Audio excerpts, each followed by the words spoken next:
Friends, welcome to my channel Shaji smart advice. आज जो हम दवा के बारे में डिस्कस करेंगे वो है एंटीमोनियम क्रूडम। तो आइए शुरू करते हैं। इसके हम जो यूजेजेस हैं और जो सिम्टम्स हैं उसके बारे में इसमें डिस्कस करेंगे। तो आइए देखते हैं। पेशेंट जो है इसमें बहुत ही सैड होता है और पानी को देखता है तो उसको ऐसे फील होता है कि जैसे उसमें वो डूब के मर जाएगा और उसको सुसाइड करने का बहुत दिल चाहता है। तो उस सूरत में एंटीमोनियम क्रूड दी जाती है 200 पावर में सुबह शाम 4-4 ड्रॉप्स आधी कप पानी में दिए जाएं। तो उससे जो है जैसे 1 हफ्ते तक दिए जाएं सुबह शाम, तो उससे ये जो सिम्टम है वो पूरी तरह क्योर हो जाता है। इसके अलावा इस दवा का जो इस्तेमाल है वो एडल्ट्स में जो है वो 200 पावर में किया जाता है और अगर चिल्ड्रन है तो उसमें 30 पावर का इस्तेमाल किया जाता है। दूसरा सिम्टम देखते हैं। इसमें जो है हेडेक है, अल्कोहल की वजह से हेडेक हो रहा है काफ़ी, और डाइजेस्टिव सिस्टम में भी कुछ डिस्टर्बेंस पाई जाती हैं। इसके अलावा खट्टा फल खाने से भी होता है। और जो हेडेक है वो अगर ठंडे पानी से नहाया जाए तो उस सूरत में भी होता है हेडेक। तो उसके लिए जो है 200 पावर की सुबह और शाम 4 से 5 दिन तक ये दवा ली जाए तो ये हेडेक पूरी तरह से क्योर हो जाता है। इसके अलावा अगर पेशेंट को नाक में से खून आ रहा है, नोज ब्लीड हो रहा है, ख़ास तौर से गर्मियों में, तो उस सूरत में भी एंटीमोनियम क्रूड दी जाती है 200 में, मगर सिर्फ 1 डोज दिया जाता है। अगर उसी से ठीक हो जाता है तो बेहतर है, वरना फिर 1 दिन के बाद 1 डोज और दे दिया जाए तो उससे ये ठीक हो जाता है। अब दूसरी बात एक्जिमा को देखते हैं। एक्जिमा जो है वो अगर फेस पर हुआ है और फिर ईयर्स पर है और नाक वगैरह पर भी है तो उस सूरत में भी एंटीम क्रूड ही दी जाती है 200 में। ये 4 ड्रॉप्स ही दिए जाते हैं, 1 प्याली आधी प्याली पानी में सुबह और शाम दिए जाएं 3 दिन तक, 2 से 3 दिन तक, तो वो पूरी तरह से एक्जिमा को क्योर कर देता है। इसके अलावा आईज में अगर पेन होता है विंटर में तो उस सूरत में भी ये दवा दी जाती है। इसके साथ साथ इन्फ्लेमेशन ऑफ आईलिड्स में इन्फ्लेमेशन हो जाता है, सूजन आ जाती है, तो उस सूरत में भी ये सुबह शाम 4 ड्रॉप्स जो है 200 पावर में दी जाती है। 2 दिन तक दें तो ये पूरी तरह से क्योर हो जाता है। अच्छा, फीट्स का है। अगर पैर जो हैं वो उसमें गट्ठे पड़ गए हों तो उस सूरत में भी, और वार्ट्स हों या कॉर्न्स हों पैर में, तो उस सूरत में ये ख़ास दवा जो है वो काम करती है। और इससे चूँकि पैर में जब वार्ट्स या अगर कॉर्न्स हो जाए तो चलने में बहुत दर्द होती है पेशेंट को, तो उस सूरत में भी इसका इस्तेमाल किया जाता है 200 पावर में, और सुबह और शाम इसको दी जाए, तकरीबन 4 से 5 दिन तक दी जाए तो ये फीट का प्रॉब्लम भी दूर हो जाता है। इसके अलावा कुछ पेशेंट होते हैं उनके हाथ में जो है ना जर्क आता है, रुकावट सी फील होती है तो वो जर्क होता है, हाथ हिलाते हैं अपना इस तरह करके, तो उसमें भी एंटीम क्रूड ही दी जाती है पेशेंट को ताकि वो जो है क्योर हो जाए। वैसे तो 2 दिन तक भी दे दी जाए तो वो पेशेंट जो है वो क्योर हो जाता है। अगर नहीं होता तो उसको फिर आप आगे भी दे सकते हैं।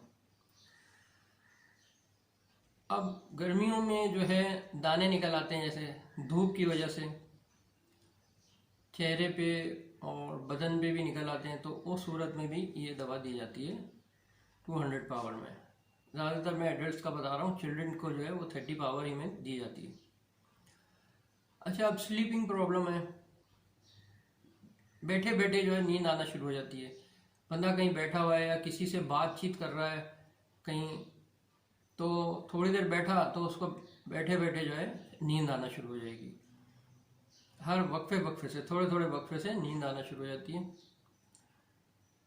तो उस सूरत में भी ये दवा जो है सुबह शाम 4 ड्रॉप्स कुछ दिनों तक दी जाए, 4-5 दिन तक या 6 दिन तक, तो ये प्रॉब्लम जो है वो पूरी तरह से क्योर हो जाती है।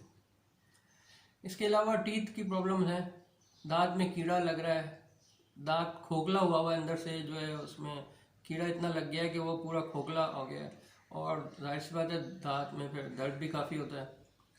तो उस सूरत में भी ये सुबह शाम 200 पावर में दी जाए तो वो उसको काफ़ी हद तक क्योर कर देता है। बाकी अगर ज़्यादा ही वो हुआ है तो फिर डेंटिस्ट को तो दिखाना पड़ेगा ही, इसलिए कि फिर उसको रिमूव कराना पड़ता है ताकि वो अंदर जड़ों में ना चला जाए उसके कीड़े का इफेक्ट। इसके साथ साथ नेल्स हैं, अब नाखून जो हैं वो फट से जाते हैं, बीच में से एक नाखून है उसका 2 हिस्से हो गए, बिल्कुल ही उसमें क्रैक सा आ गया है। तो उस सूरत में भी 200 पावर में ही ये एंटीम्क्रूट दी जाती है, मगर नॉर्मली इसका 1 डोज ही दिया जाता है। फिर अगर ना ठीक हो तो फिर 1 दिन के बाद एक और डोज दे दिया जाए तो उसको ये पूरी तरह से ठीक कर देता है। अब चेस्ट का देखते हैं। चेस्ट में जैसे सीने में जो है काफ़ी जलन होती है, उल्टी सी आ रही है, और लगता है कि भूख भी नहीं लग रही है, और जो मिल्की चीज़ें हैं उसके इस्तेमाल से जो है पेट जो है वो ख़राब हो जाता है। जैसे चॉकलेट वगैरह दूसरी बनी होती हैं मिल्की चीज़ों से, और भी चीज़ें बनती हैं, कस्टर्ड वगैरह ये हो, तो उससे जो है पेट ख़राब हो जाता है। तो उस सूरत में इसके 200 पावर में ही 4 ड्रॉप्स दिए जाएँ 2 से 3 दिन तक, तो ये पूरी तरह से उसको क्योर कर देता है। इसके अलावा कॉन्स्टिपेशन और डायरिया दोनों हैं।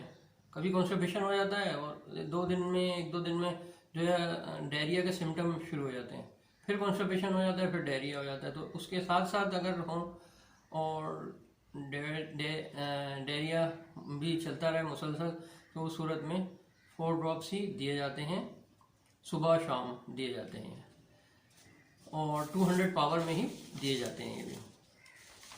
अब देखते हैं जो अल्सर के सिम्टम्स हैं, जो कि ड्यूडेनम अल्सर कहलाता है। उस सूरत में जो है पेट जो है वो फूल जाता है, और खाना खाने के बाद जो है ये आमतौर पर सिम्टम पाए जाते हैं पेट फूलने के। तो उस सूरत में ये 200 पावर में जो है वो दी जाती है, उसमें भी सुबह शाम दी जाएगी, और 3 दिन तक दें तो वो काफ़ी हद तक इसको जो है वो सिम्टम जो है वो क्योर हो जाएगा। अब ये मेल इम्पोर्टेंसी में भी इस दवा का इस्तेमाल होता है, इस सूरत में कि अगर पेनिस जो है वो काफ़ी स्मॉल हो गया है और नाइटफॉल हो रहा है, और जो है ये प्रॉब्लम मुस्तकिल चल रही है, तो उस सूरत में सुबह शाम 200 पावर में ये दवा दी जाती है कुछ दिनों तक, जैसे 5-6 दिन तक देते हैं, तो ये पूरी तरह से उसको इम्पोर्टेंसी को क्योर कर देती है दवा। अच्छा, फीमेल में निम्फोमेनिया है, लिकोरिया है, एमेनहोरिया है, और मेंसेस जिसमें ये स्टॉप हो जाते हैं, तो उस सूरत में भी ये दवा का इस्तेमाल किया जाता है। 200 पावर में ही 4 ड्रॉप्स सुबह शाम दिए जाएं कुछ दिनों तक, तो ये पूरी तरह से उसको क्योर कर देती है। अब रेक्टम से अगर ब्लड डिस्चार्ज हो रहा है तो उस सूरत में भी ये दवा जो है उसका इस्तेमाल किया जाता है। इसके अलावा वूपिंग कफ है, चेस्ट में जलन जैसे मैंने अभी बताया था अभी आपको, फिर अर्थराइटिक पेन्स हैं जॉइंट्स में और फिंगर्स में हैं, और इन्फ्लेम्ड कॉन्स हैं, जैसे मैंने शुरू में बताया था कॉन्स के बारे में, तो इन्फ्लेम्ड कॉन्स में भी ये इस्तेमाल की जाती है। इसके अलावा काफ़ी जो हेमोरॉइड्स के केसेस हैं उसमें भी इसका इस्तेमाल किया जाता है। अब देखते हैं कि ये इसके साथ कौन सी दवाइयाँ जो हैं वो कंपेयर की जा सकती हैं। तो उसमें एंटिम क्लोरिडम है, कर्म्स मिनरल है, जो कि ब्रोंकाइटिस के लिए इस्तेमाल की जाती हैं, उसको जो है कंपेयर किया जा सकता है। पल्स है, एपिकेक है, सल्फर है, ये भी इसमें कंपेयर की जा सकती हैं। जैसे जैसे सिम्टम होते हैं उसके साथ फिर वो उसके साथ दवा जो है वो कंपेयर कर दी जाती है। और एथियोप्स है, एंटीमोनालिस है, एथियोप्स एंटीमोनालिस, ये भी एक दवा है जो कि उसके साथ कंपेयर की जाती है। फिर एंटिमटाट है, एपिस है, ब्रायोनिया है, ग्रेफाइट है, रेनिनक्यूलस बल्ब है, रस्टॉक्स है, और चैमोमिला है, चाइना है, एपारसल्फ है। ये दवाइयाँ भी इसके साथ मुख्तलिफ सिम्टम्स में इस्तेमाल की जाती हैं। इसके साथ सल्फ़र जो है अगर दी जाए तो वो डाइजेस्टिव कंडीशन जो मैंने आपको बीच में बताई भी थी, तो उसमें इसका इस्तेमाल किया जाता है।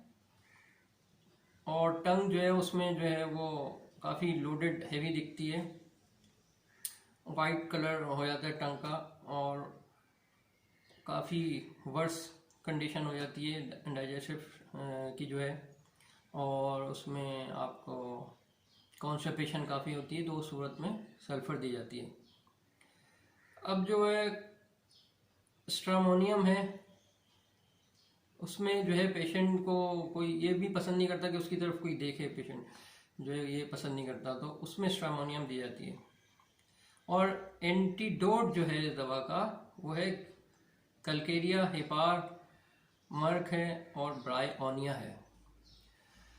तो उम्मीद है आपको मेरी ये वीडियो पसंद आई होगी, जो कि मैंने आपको एंटिम क्रूड पर अभी उसके बारे में डिटेल बताया है, और उसके सिम्टम्स भी इसमें बताए हैं, और जो भी उसके यूजेज हैं उसके बारे में बताया है।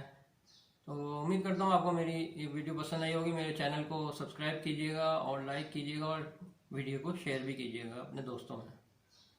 अस्सलाम वालेकुम वरहमतुल्लाहि वबरकातुहू।